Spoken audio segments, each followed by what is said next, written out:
This is a Sports Radio Live podcast covering your world of sports. Bryan Houston's Sports Radio Live. It's weekdays at 3 on 99.3 Talk FM, the talk of East Texas. All right. Hey, Chad, how are you? I'm doing well. Is this Bryan? Yes, sir.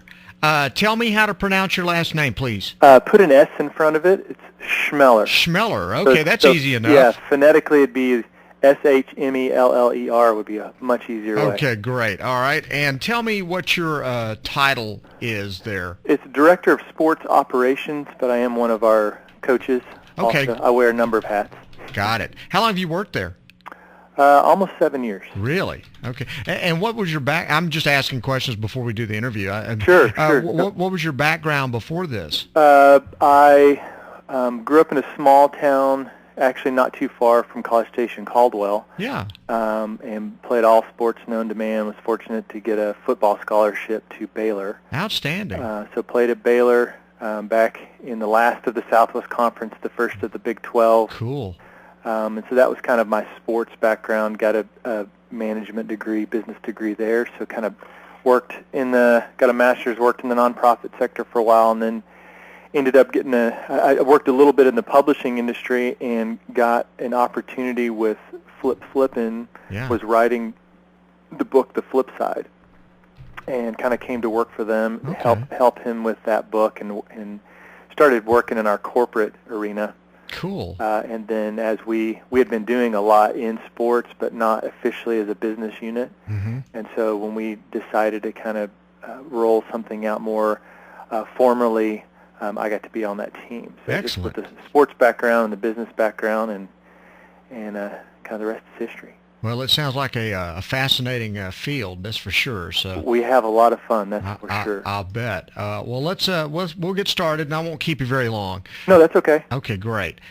Give me a feel for how you're wanting things to go, just so in my mind I'm kind of prepared. Bottom line is, I saw the article. Right. I saw an article in ESPN Dallas about the Cowboys using the Flippen Group Right.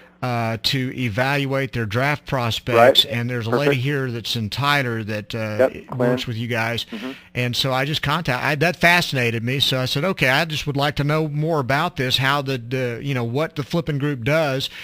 From a sports standpoint, Sure. how the Cowboys use you, what kind of information you provided, and how you go about coming up with that info. Okay. That kind of thing. Yeah, and obviously for confidentiality reasons, I can't be too specific, but I can definitely in generality tell you how we work with the team and Sure. Such and so forth. So I know you kind of know some of those things. I understand Now, completely. is this a sports station? Yes. Specifically, Well, or? we're a talk station, but I do a sports show from 3 to 6 in the afternoon. Okay, great. And probably what I'm going to do with this, because our website's a little shaky right now, so we don't have podcasts, so to speak, but I do take interviews and put them on YouTube.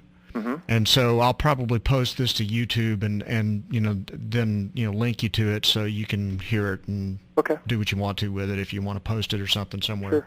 Okay. All right, we'll get started right now if Chuck's ready. All right. Now on the APEC VIP hotline, cutting-edge training for the serious athlete, apecgo.com. Joining us from the Flippen Group is Chad Chmelar. Chad, thank you very much for being with us. How you doing? I'm doing great. Thanks for having me on. Thanks for coming on. Give me your official title there and your responsibilities at the Flippen Group. Sure. My title is Director of Sports Operations, and I'm also one of our coaches. Okay, and explain for people who are not familiar with the Flippen Group what you folks do. Well, to be honest, Bryan, we do a number of things, but specifically in the sports arena, I'll pose a question. Even if I was asking you this question, what's the number one thing in your life holding you back from either reaching that next level or being a higher performer? And that's the question that we pose to not only teams, but even more specifically to athletes. What's that one nugget? What's that one thing in a person's life that's keeping them back? And to be honest, when we ask that question, typically what we hear is nothing. No response. It's very, very hard to put your finger on. What is that one thing that's keeping me back?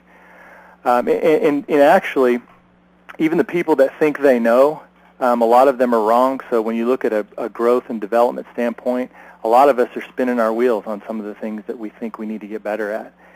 And outside of that, there's a few people that are fairly self-aware, but of those people, of those athletes and coaches that are trying to get better, most of them don't have a concrete plan outside of strategy when it comes to fundamentals.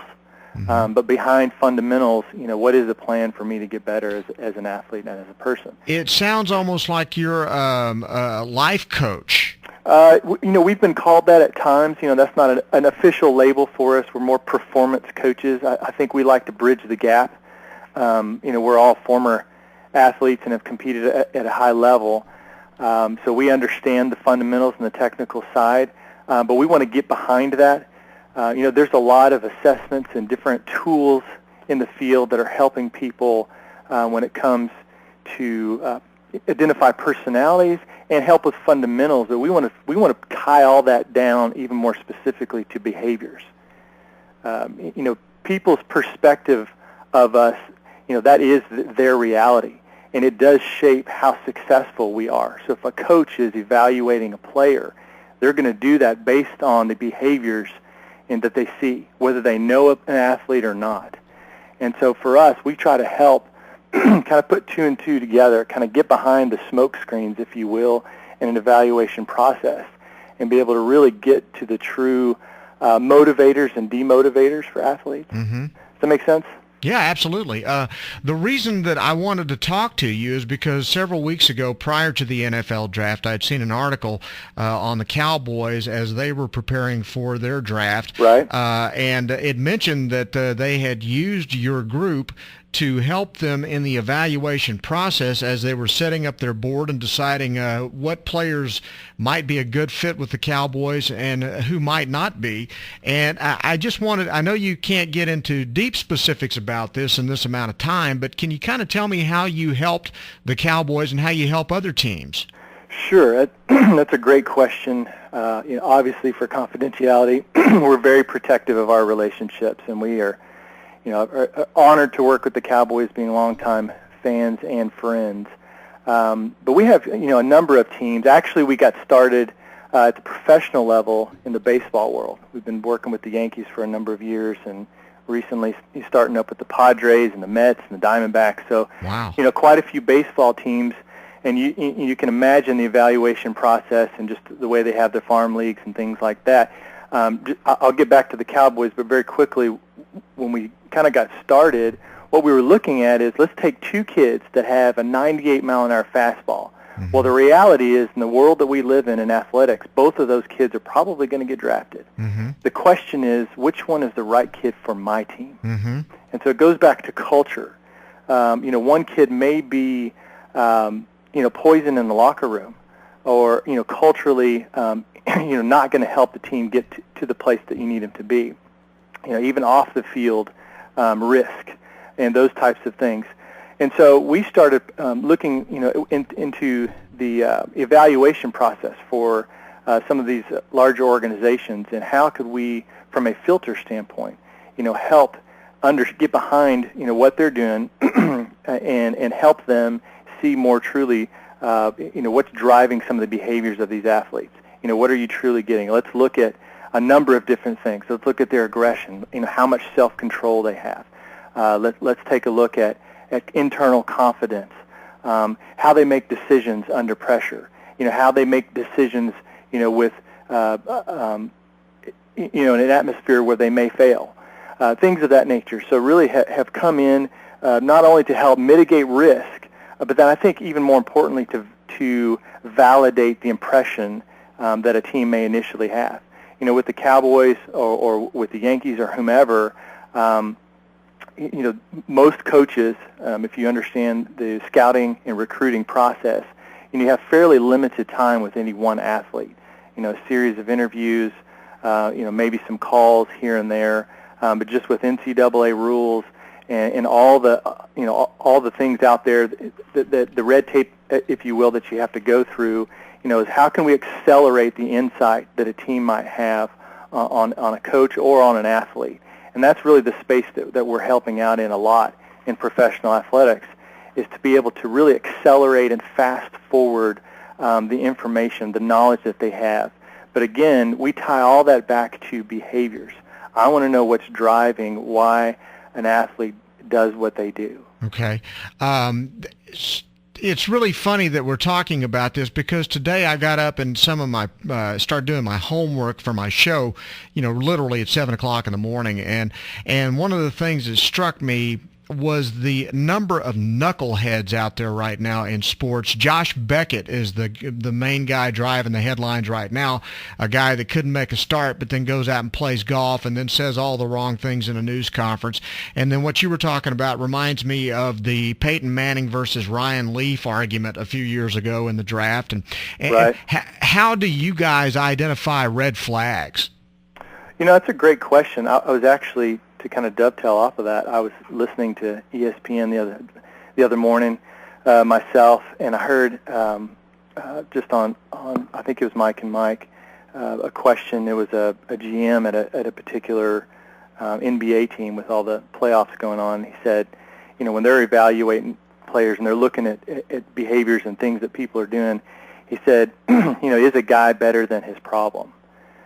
Which we, on our end, what we look for is, in development, there are strengths and there are constraints. And a lot of development companies or organizational leadership companies focus on, if you want to get the best out of an athlete and the most out of an athlete, what they look for is the strengths. What's the upside? And then obviously there's the risk mitigation. How can I mitigate the problem, as this guy said, is a guy better than his problem? So he's speaking kind of to the same thing. And then you got to kind of weigh that option. What is the risk of that? Is it in the locker room? Is it on the field? Where's it going to break down? Where are you going to see that thing surface? Because we feel like everyone has constraints, and they're going to surface depending on your role in different environments. So my constraints may play themselves out differently on the field than they do at home, but the fact is they're going to play themselves out. And so if you take guys that have super high self-control and low aggression, that's going to be the quieter type, the guy that gives you that poker face that you may not know what you're getting when you talk to him. But if you take the opposite, you take a guy that's very aggressive, lower self-control, and likes a lot of variety and change, then at any given moment you push their buttons and you might get some stuff that you don't like, especially off the field. You'll see a lot of athletes making poor decisions, and so the question is that type of information helpful, going into a relationship? And one of the things that I like to tell, not only professional organizations but corporations all over the place is, what's one wrong hire worth? I mean, you look at the economy that we live in today, and what's one bad decision? How much does that cost, organization? We're just coming off lockouts, and all the different kinds of sanctions. You're looking at concussions. There's so many things that our environment is plagued with right now in the sports industry. The more knowledge we can have going in from an evaluative standpoint can be really, really beneficial. Is this the first year you've worked with the Cowboys? Yes. So no knuckleheads this year. We're hoping not.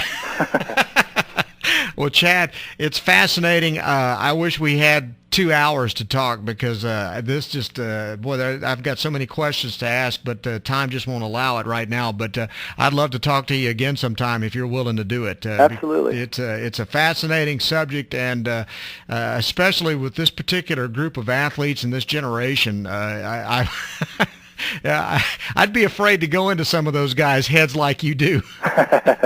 We have fun doing it. Yeah, well, I'm glad you do, and obviously you do a very good job with it. So, Chad, thanks very much again for coming on the show. We appreciate it. And, again, how can people find out about the Flippen Group? Sure. Well, you can go to our website, just www.flippengroup.com. That's FLIPPENGROUP.com. We're the largest teacher training company in North America, probably the largest space that we're in. So you'll see we're very involved in education as well as the government. We have obviously work in sports and such and so forth. So we've got a multifaceted organization. So please come check us out. Outstanding. Thank you very much again, Chad. It's Chad Chmelar from the Flippen Group. Hope you have a great weekend. Thank you, Brian. You too. All right, thanks a lot. Chad Chmelar from the Flippen Group on Bryan Houston Sports Radio Live on 99.3 Talk FM. Chad. This is a Sports Radio Live podcast covering your world of sports. Bryan Houston Sports Radio Live. It's weekdays at 3 on 99.3 Talk FM, the talk of East Texas.